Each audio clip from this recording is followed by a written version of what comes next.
Welcome guys to the channel of Sadhguru Institute. My name is Shivam and today we will be starting a chapter of chemistry.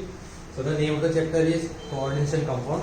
So ये chapter आता है आपके inorganic chemistry वाले section में, right? So this is a chapter of standard 12. तो चलिए शुरू करते हैं. Now सबसे पहले इस chapter को पढ़ना है. उससे पहले ये chapter पढ़ना क्यों है यार? What is the reason to study this chapter? बराबर इसके पीछे इतनी सारी मेहनत क्यों करनी? तो सबसे पहले this chapter is very much important. जो कोऑर्डिनेशन कंपाउंड है they are very much important in our day to day life. अब ये डे टू डे लाइफ में इंपॉर्टेंट कैसे बनते हैं? तो यू कैन सी जब भी आपको कहीं पे ब्राइट कलर्स दिखे, जिनको देख के आपका मन झूम उठे, बराबर आपके अंदर एक अलग सी लहर आ जाए. सो दोज कलर्स आपको दिखे, those brightness is due to that coordination compound. Next is chlorophyll. आपको पता है leaves are green in colour. They are green in colour because that green colour is shown by a coordination compound of magnesium. Then B12 की tablets पता होगी, बराबर आप खाते होगे आज, मतलब majority they are eaten by olders, बराबर एल्डर्स होते हैं वो भी खाते हैं, बट आज के जमाने में यूथ के लिए पैर दुखने लगे, हाथ पैर दुखते हैं. सो दे ईट B12 की टैबलेट्स. नाउ B12 की टैबलेट्स में यहाँ पे देखो तो B12 is nothing but a complex of cobalt, बराबर कोबाल्ट इज अ मेटल जिसका कॉम्प्लेक्स होता है. So again it is application of coordination compound. Next is blood. Blood में you know blood is red because of RBC. RBC contains hemoglobin and hemoglobin is nothing but it contains a coordination compound of iron. बराबर ion होता है जिसका complex is present in blood. एक और एक छोटा सा एप्लीकेशन है which is of gold. आज आप 22 कैरेट या 24 कैरेट गोल्ड पहन पा रहे हो. That purity of gold is because of coordination compound. अगर दुनिया में coordination compound ना होते तो आज उतना प्योर गोल्ड आपको नहीं मिल पाता. अब ये क्यों हुआ? Because you know gold is inert in nature. अब गोल्ड इनर्ट है so definitely it will not react. अब उसको प्योरीफाई करना, so in that process coordination compound का एप्लीकेशन आपका आता है. यहाँ पे तो मैंने खाली 5 ही एप्लीकेशन बताए, बट जब चैप्टर खत्म होगा तब अगेन इस बात पे डिस्कस करेंगे एप्लीकेशन ऑफ कोऑर्डिनेशन कंपाउंड, और तब एक बहुत बड़ा सा लिस्ट आएगा, बराबर. सो अब आपको पता है कि ये चैप्टर कितना इंपॉर्टेंट है. तो चलो चैप्टर स्टार्ट करते हैं. सो चैप्टर स्टार्ट करने से पहले जब भी कोई बिल्डिंग बनाओ सो डेफिनेटली सबसे मोस्ट इंपॉर्टेंट थिंग इज उसका बेस, बराबर.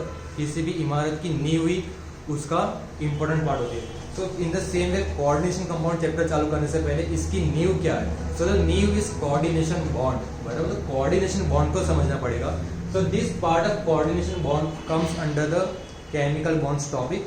अब केमिकल बॉन्ड्स में यहाँ पे अपन 3 पढ़ेंगे. वैसे तो बहुत सारे होते हैं, मेटालिक बॉन्ड होता है, हाइड्रोजन बॉन्ड होता है, बट यहाँ पे अपन खाली 3 पढ़ेंगे. Those 3 are covalent, ionic and coordinate bond. तो कोवैलेंट बॉन्ड की बात करूँ तो आपने 9th 10th में भी पढ़ा था, 11th में भी पढ़ा है केमिकल बॉन्डिंग के वाले चैप्टर में. सो कोवैलेंट बॉन्ड क्या होते हैं? सो बॉन्ड फॉर्म, बराबर. सो कोवैलेंट बॉन्ड क्या होता है? Covalent bond is bond form due to sharing of electron, बराबर. It is bond form due to sharing of electron. मतलब क्या होता है कि suppose I have element A. अब एलिमेंट और डेफिनेटली उसके पास कुछ ना कुछ इलेक्ट्रॉन्स होंगे. सपोज मेरे ए एलिमेंट के पास एक इलेक्ट्रॉन फ्री पड़ा हुआ है. इन द सेम वे मेरे पास एक कोई दूसरा एलिमेंट है बी जिसके पास भी कुछ इलेक्ट्रॉन फ्री पड़ा हुआ है.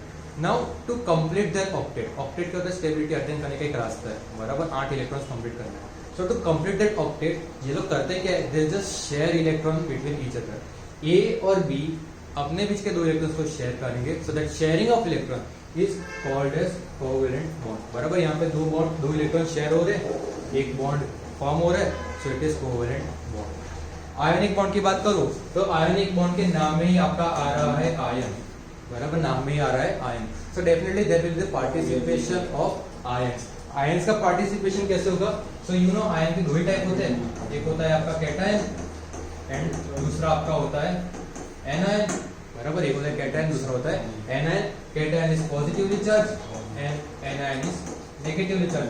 जब भी एक पॉजिटिव और एक नेगेटिव आयन के बीच में अट्रैक्शन होगा, they come close by, they get attached to each other, that bond, बराबर. वहां पे जो बॉन्ड फॉर्म होता है it is called as ionic bond. इसका एग्जांपल देखिए तो फटाफट ए, मेरा कोई एलिमेंट था ए जिसके पास एक इलेक्ट्रॉन था, उसने वो इलेक्ट्रॉन को लूज किया और बनाया है एक A+ आयन. बराबर, एक A प्लस आया, now it is positive ion, so it is cation. In the same वे मेरा कोई B एलिमेंट था, A का लूज किया हुआ इलेक्ट्रॉन B ने एक्सेप्ट किया and it form a negative ion. जब भी इलेक्ट्रॉन जा रहा है, मेरे पास से नेगेटिव जा रहा है, तो आई विल बिकम पॉजिटिव, तो A पॉजिटिव बन गया। जब मेरे पास इलेक्ट्रॉन आ रहा है, मेरे पास नेगेटिव आ रहा है, so I will become negative, तो यहाँ पे B minus, so that is Ni।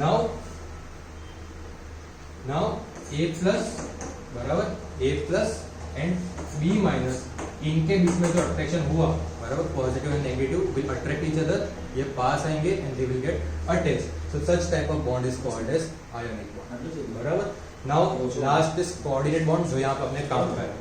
Coordinate bond को और भी अपन दूसरा नाम दे देते हैं, it is sometimes also known as coordinate, it is also known as coordinate covalent bond, it is also known as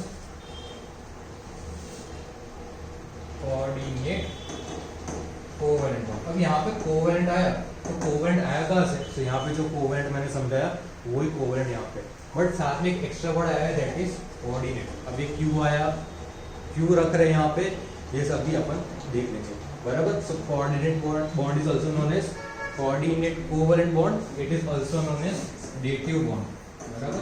इसका और एक क्या नाम है, it is also called as dative bond. अब फटाफट देखें तो इसमें होता क्या है।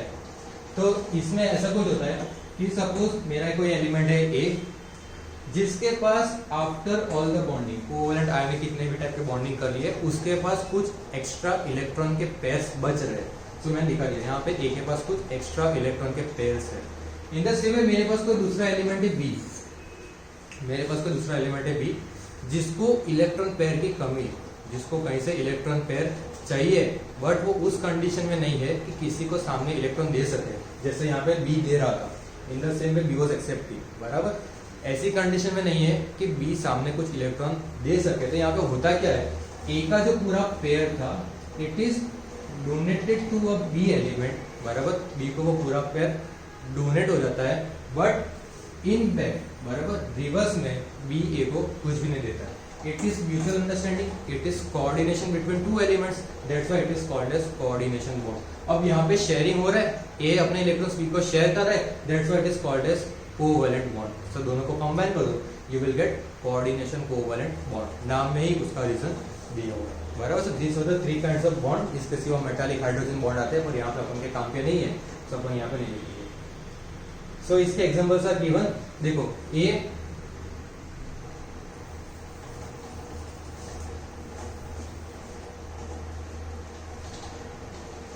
का एक इलेक्ट्रॉन आया, B का इलेक्ट्रॉन आया, so they form a bond. In the same way A ने एक इलेक्ट्रॉन लूज किया, B ने वो इलेक्ट्रॉन को गेन किया and it form a ionic bond. Coordinate bond में सेम कहानी थी, A had a pair of electron जो उसने B को डोनेट किए, so it form a covalent bond. अब ये तो मैंने खाली A और B एक जनरल टर्म लेके दिखाया, बराबर। व्हाट इनके एग्जांपल्स रियल लाइफ में कहां पे, तो इनके रियल लाइफ एग्जांपल्स ये रहे। So you know HCl, hydrochloric acid. तो HCl में होता क्या है, HCl has 1 electron, chlorine has 7 electron, बराबर। HCl has 1 electron, chlorine has 7। यहाँ पे दोनों का शेयरिंग होगा। नाउ अगर यहाँ पे लिखने जाऊँ तो H के पास 2 है, which is near by to He। In the same way यहाँ पे Cl के पास 2, 4, 6 और यहाँ पे 2, 8 is near by to again noble gas, बराबर। तो ऑक्टेट कंप्लीट हो रहा है। So HCl is the example of covalent bond. Ionic bond की बात करूं तो NaCl, यू नो NaCl में होता क्या है, NaCl is Na+ and Cl-। NaCl is Na+, Cl-। Na+ is your cation, Cl- is your anion। अब main example is coordination bond. Coordination bond में हो क्या रहा है, तो यहाँ पे I have taken NH3। NH3 का स्ट्रक्चर बनाओ तो यू नो NH3 में एक नाइट्रोजन होगा और 3 हाइड्रोजन अटैच हो गए। नाइट्रोजन के पास होते 5 इलेक्ट्रॉन, 3 शेयरिंग में चले गए, 2 बचे, सो 2 electron will form a loan pair of electron. अब यहाँ पे एक लोन पेयर प्रेजेंट है which can be easily donated. अब ये डोनेट किसको करेगा, सो ये डोनेट करेगा एक H+ को। अब H+ क्या होता है, so it was a normal hydrogen जिसका एक इलेक्ट्रॉन निकल गया। अब H+ को 2 इलेक्ट्रॉन डोनेट कर दिए, so I have just shown it using a arrow. देखो नाइट्रोजन वाज देयर, जिसके पास तीन बॉन्ड्स के साथ हाइड्रोजन कनेक्टेड था, एक जो लोन पेयर ऑफ इलेक्ट्रॉन था, it just got donated to a hydrogen atom. अब again it is by the coordination between nitrogen and hydrogen, वहां पे शेयरिंग हो रहा है, so it is coordination covalent bond। बराबर, so this was all about coordination covalent bond which is the base, बराबर, जो भी अपना coordination compound चैप्टर है उसकी नींव है this coordinate bond। अब केमिकल बॉन्ड्स के बाद अपने पास आता है एडिशन कंपाउंड्स। अब एडिशनल कंपाउंड्स में होता क्या है, सो जनरली स्टूडेंट्स कंफ्यूज हो जाते हैं बिटवीन दिस एडिशन कंपाउंड में होता है अपना कोऑर्डिनेशन कंपाउंड और दूसरा होता है डबल सॉल्ट। इसके बीच में जनरल स्टूडेंट्स कंफ्यूज होते हैं, बट कंफ्यूज होने की कोई बात नहीं होती। क्यों? क्योंकि देखो फटाफट ना मैं करता क्या हूँ, मैंने दो बीकर्स लिए, दो बीकर्स में थोड़ा सा पानी डाल दिया। अब पहले बीकर में मैंने डाला एक डबल सॉल्ट। मेरा डबल सॉल्ट क्या था, so the double salt was KCl MgCl2.6H2। जब मैंने मेरे डबल सॉल्ट को पानी में डाला, सो माय कंक्लूजन वाज, मेरा ऑब्जर्वेशन क्या था, आई ऑब्जर्व कि मेरा डबल सॉल्ट टूट गया इन K plus Mg+2 and Cl minus. अब ये आया कहां से, तो KCl टूटेगा तो it will give me K plus Cl minus, MgCl टूटेगा तो it will give me Mg+2 and 2Cl minus, and H2 होता है, H2 में बदल के मिल जाएगा। बराबर, सो मुझे मिला K plus Mg+2 and 3Cl minus. मतलब जो भी मैंने कंपाउंड पानी में डाला वो पूरा का पूरा टूट गया, पूरा का पूरा टूट गया। K प्लस मिल गया, Cl minus, Mg+2, Cl minus, H2 पूरा टूट गया, कुछ भी पार्ट एज इट इज नहीं बचा। जबकि अगर मैं अपने कोई कोऑर्डिनेशन कंपाउंड लेता हूँ, मैंने कोऑर्डिनेशन कंपाउंड क्या लिया है, so this is my coordination compound, it is K4Fe-CN6। अब बच्चा मैं यहाँ पे और एक चीज बता दूं, इस K4Fe-CN6 में स्पेसिफिकली Fe-CN6, बराबर, Fe-CN6 यहाँ पे 4K है तो 1K का +1, 4K का +4, इस कंप्लीट का +4 तो इस कंप्लीट का -4। तो ये जो मेरा बॉक्स पार्ट है, जो मैंने बॉक्स में रिप्रेजेंट किया है, it is my complex, that is my complex. यहाँ पे पहले मैं बता देता हूँ अभी कैसे बना, कहाँ से आया, क्यों ऐसे लिख रहे हैं, वो पूरा डिस्कस करेंगे। पर सबसे पहले मैं इतना बता रहा हूँ कि दिस इज माय कॉम्प्लेक्स। अब जब मैंने कॉम्प्लेक्स कंपाउंड को पानी में डाला तो it dissociated into two parts, one is cation that is K plus and दूसरा है मेरा एनायन दैट इज Fe-CN6-4। तो दोनों में डिफरेंस क्या हुआ, जब मैंने डबल सॉल्ट को डाला वो पूरा का पूरा टूट गया, पर जब मैंने कोऑर्डिनेशन कंपाउंड को डाला so it broke down into two parts. Potassium तो अलग से आ गया, बट मेरा जो कोऑर्डिनेशन कंपाउंड था, जो मेरा कॉम्प्लेक्स पार्ट था, इट डिड नॉट डिसोसिएटेड, बराबर, वो मेरा डिसोसिएट नहीं हुआ। तो this was the main difference between double salt and coordination. Double salt हमेशा आपका पूरा टूटेगा, कोऑर्डिनेशन कंपाउंड पूरा का पूरा नहीं टूटेगा। अगर पूरा क्यों नहीं टूट रहा है वो भी अपन आगे जाके देखेंगे, बराबर। तो first let's see the difference between double salt and this complex compound. तो सबसे पहला डिफरेंस यही है कि जब मेरा सॉलिड स्टेट में था so it was KCl MgCl2.6H2, पानी में डालने से पहले इट वाज KCl MgCl2.6H2O और मेरा कॉम्प्लेक्स वाज K4Fe-CN6। जब मैंने पानी में डाला तो it dissociated into K plus Mg+2 and Cl minus, और मेरा complex dissociated into a positive part which was K plus and negative part which was my complete complex, बराबर, कोऑर्डिनेशन कंपाउंड था उसके अंदर डिसोशिएट हुआ। So this was my first point of difference।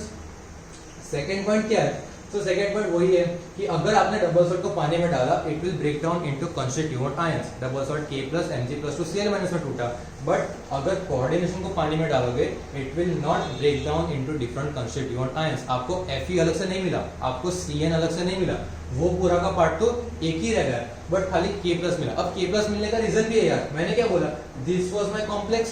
अब मेरा complex यही है तो ये तो मेरा कॉम्प्लेक्स का पार्ट ही नहीं हुआ ना, इट इज काउंटर साइड, वो आजू बाजू लगा हुआ है, सो दैट्स व्हाई ये मुझे अलग से मिल रहा है, बराबर। सो कॉम्प्लेक्स कंपाउंड नहीं टूटेगा, डबल सॉल्ट आपका टूट जाएगा। Second difference is ionic bond. Ionic bond क्या होता है, सो यहाँ पे देखो K प्लस Cl माइनस, बराबर, it was KCl, it was KCl dot MgCl2.6H2O, this was my double salt। KCl देखो तो KCl क्या है, it is K plus Cl minus, ionic bond। MgCl2 देखो तो MgCl2 क्या है, it is Mg+2 2Cl minus, again cation anion, again it is my ionic bond. तो देख सकते हो कि मैं मेरे जो भी डबल सॉल्ट होते हैं they are formed from ionic bond, बराबर। इनका न्यू कौन होता है, they are formed because of ionic bond. जबकि मेरे कोऑर्डिनेशन कंपाउंड की बात करूं, so it is formed due to coordinate bond, बराबर। Coordinate bond, coordination, covalent bond, dative bond, जो बोलना बोल सकते हो। इसकी मेन न्यू कौन है, it is formed because of coordinate bond. अब यहाँ पे देखो, यहाँ पे K प्लस, बराबर, K plus is attached to a negative part that is K4FeCN6, बराबर। तो यहाँ पे देखो, तो again a positive charge and a negative charge. तो पॉजिटिव नेगेटिव के बीच में कौन होगा, देयर इज आयोनिक बॉन्ड। तो यहाँ पे बात यही है कि जब मेरा कॉम्प्लेक्स पे कोई चार्ज होगा और बाहर किसी आयन के साथ बनेगा तो वहां पे आयोनिक बॉन्ड होगा, but my complex is formed only because of coordinate bond, बराबर। Complex is formed only because of coordinate bond. तो बात यही है, मे और मे नॉट बी आयोनिक, जरूरी नहीं है हर बार कोई पॉजिटिव और नेगेटिव पार्ट हो। Your complex can be neutral as well. So may or may not be ionic, but complex part definitely involves coordination bond, बराबर। So this was my fourth point. Fifth point is मेरा जो भी double salt होगा, it has only one type of valency which is normal valency। आपको पता है potassium always loses one electron and it forms K plus। Chlorine always gains one electron and it forms Cl minus।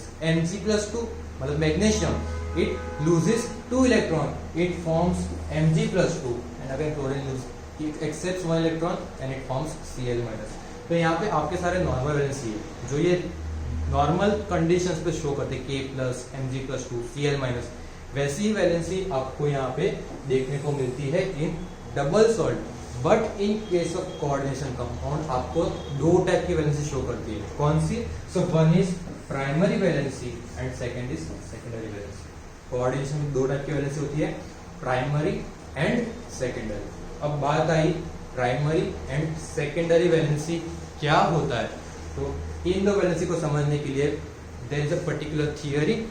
उस particular theory का नाम is Werner theory and it was given by mister Alfred Werner. अब Alfred Werner थोड़ा सा important हो जाता है अपने लिए, क्यों, क्योंकि बोर्ड में कई बार इनके नाम का एमसीक्यू आ चुका है। क्या था MCQ, so which who gave Werner's theory. Option होगा अल्फ्रेड वर्नर, अल्बर्ट वर्नर, ऐसे बहुत सारे वर्नर वाले ऑप्शंस होंगे। तो the correct answer is Alfred Werner. So Werner's theory होती है, Werner theory explains your primary and secondary valency. तो देख लेते हैं। सो वर्नर थियरी की मेन 4 पोस्टुलेट्स है। वर्नर थियरी के मेन 4 पोस्टुलेट, 4 पॉइंट्स है। 4 पॉइंट्स क्या है, उसमें सबसे पहला पॉइंट है कि कोई भी कॉम्प्लेक्स उठा लो। अब अभी अपन ने जो कॉम्प्लेक्स देखा था, that complex was K4FeCN6, this was my complex. अब मैंने बोला यही मेरा कॉम्प्लेक्स पार्ट है, मैंने बोला यही मेरा कॉम्प्लेक्स पार्ट है, तो कोई भी कॉम्प्लेक्स को उठाओ, उसके अंदर डेफिनेटली एक मेटल तो होगा, उसके अंदर डेफिनेटली एक मेटल, तो मेटल जो होगा वो कॉम्प्लेक्स नहीं होगा, बराबर। So that metal will always have 2 valencies. वो 2 वैलेंसी होगी कौन सी, so that valency is primary valency and secondary valency. सबसे पहला पॉइंट क्या बोलता है कि कोई भी मेटल उठाओ कोऑर्डिनेशन कंपाउंड में, उस मेटल के पास 2 ही टाइप की वैलेंसी होगी, first is primary valency and second is secondary valency. So सबसे पहला पॉइंट खाली उसको डिस्क्राइब करता है। नेक्स्ट पॉइंट क्या है, सो नेक्स्ट पॉइंट में आपको प्राइमरी वैलेंसी को एक्सप्लेन करना है। प्राइमरी वैलेंसी क्या होता है, सो जब भी कोई मेरा मेटल बॉन्डिंग में आएगा तो it will definitely lose some electrons, उसको कुछ ना कुछ नंबर ऑफ इलेक्ट्रॉन्स को लूज करना पड़ेगा।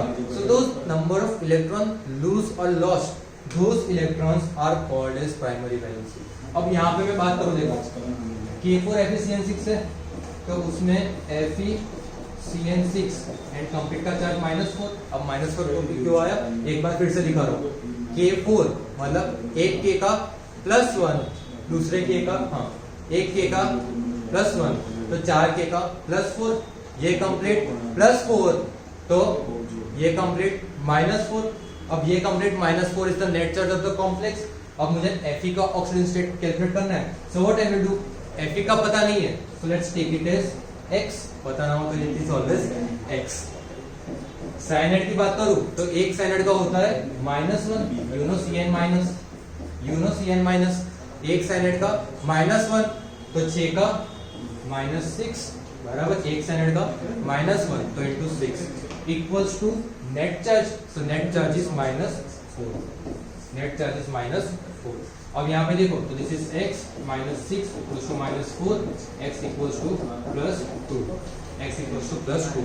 मतलब मेरा जो भी आयन है उसने 2 इलेक्ट्रॉन्स को लूज किया होगा। अब ये जो 2 इलेक्ट्रॉन्स लूज हुए they are my primary valency, they are my primary valency, बराबर। So primary valency is nothing but number of ionic bonds.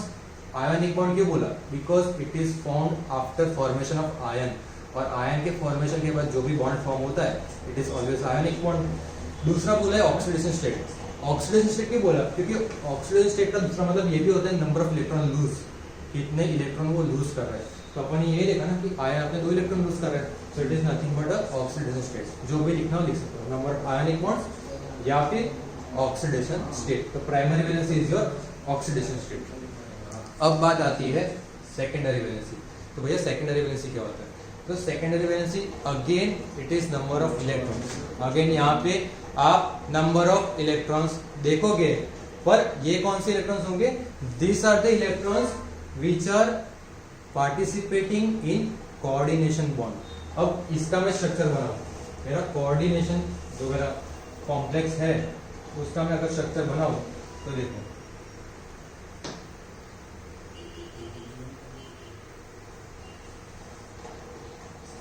So it is Fe, बराबर। एक Fe होगा, उसके आजू बाजू 6 साइडेड आ जाएंगे।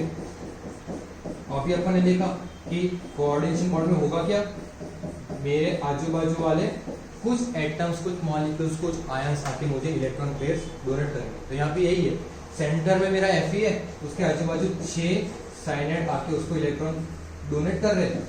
अब मैंने बोला it always donates 1 pair of electron. 1 pair मतलब 2 इलेक्ट्रॉन। तो यहाँ पे हुआ कितना? This is my first pair, second pair, third pair, fourth pair, fifth pair and this is my sixth pair. 6 pair मतलब 12 इलेक्ट्रॉन। तो यहाँ पे जो भी इलेक्ट्रॉन मेरे शेयर हुए because of coordination bond it is called as secondary valency. जो भी इलेक्ट्रॉन शेयर हुए because of coordination bond it is called as secondary valency. जो भी मेरे इलेक्ट्रॉन्स मेटल एटम ने लूज किए they are called as primary valency. यहाँ तक क्लियर है? तो सेकेंडरी वैलेंसी होता क्या है? It is number of coordination bond. यहाँ पे 6 कोऑर्डिनेशन बॉन्ड है, 6 पेयर डोनेट हुई है, सो सेकेंडरी वैलेंसी इज 6। दूसरा क्या बोल सकते हो? Coordination number. कोऑर्डिनेशन नंबर कुछ नहीं होता, number of coordination bond, it is also called as coordination number. तो जो भी बोलना है बोल सकते हो, it is either number of coordinate bond और इट इज कोऑर्डिनेशन नंबर। जितने इलेक्ट्रॉन पेयर्स डोनेट हुए it is called as coordination number, बराबर। तो यहाँ पे first point was there are 2 types of valency, primary, secondary. Primary valency is oxidation state, secondary valency is coordination number या फिर coordination bonds, कितने coordination bond form हुए। यहाँ पे एक चीज बाकी रहती है, वो है primary valency is ionisable. Primary valency is ionisable. इसको आयोनाइजेबल क्यों बोला?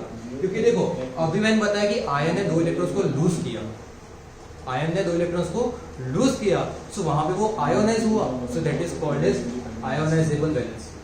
और अगर इसके पहले का कुछ याद करो तो मैंने जब इसको पानी में डाला था तो ये वाले इलेक्ट्रॉन्स मेरे कहीं पे गए नहीं थे।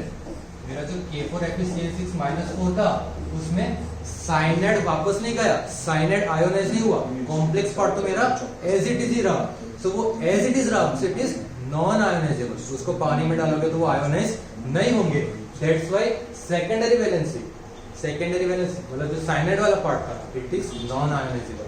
आयोनाइजेबल इज प्राइमरी, क्यों? क्योंकि कुछ ना कुछ इलेक्ट्रॉन्स उसको लूज करने पड़ेंगे, बराबर। कुछ ना कुछ इलेक्ट्रॉन्स को लूज करने पड़ेंगे, that's why primary valency is ionisable, secondary valency is non ionisable. तो दिस वर द 3 पॉइंट्स। अब चौथा पॉइंट यहाँ पे बाकी रह गया। तो भैया चौथा पॉइंट क्या है? तो चौथा पॉइंट ये है कि चौथे पॉइंट में वर्नर भैया ने अपन को प्राइमरी और सेकेंडरी वैलेंसी का अरेंजमेंट दिखाया। उसमें बोला क्या कि जो भी मेरी प्राइमरी वैलेंसी है, जो भी मेरी प्राइमरी वैलेंसी है, अगर प्राइमरी वैलेंसी सिंपल वर्ड्स में बोलूं तो अभी अपन ने देखा it is nothing but ionic bond. Primary valency ionic bond जैसा ही था, वो आयोनाइज हो रहा था, बराबर। तो आपको भी पता है, आज तक आपको किसी ने ऐसा नहीं सिखाया कि NaCl लीनियर स्ट्रक्चर होता है, Mg+2 MgCl2 का ऐसा स्ट्रक्चर होता है। KCl का ऐसा स्ट्रक्चर होता है।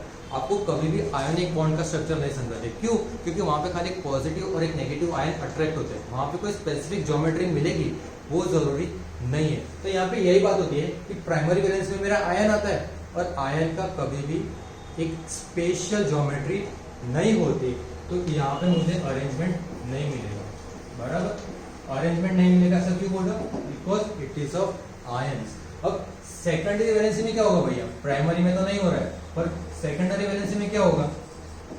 तो सेकेंडरी वैलेंसी में वर्नर पेयर ने ये बोला कि मैं secondary valency always has a special arrangement. My secondary valency always has a special, आप लोग रिक्शा वालों स्पेशल नहीं है, it is always has a special arrangement. अब ये स्पेशल का मतलब क्या होता है?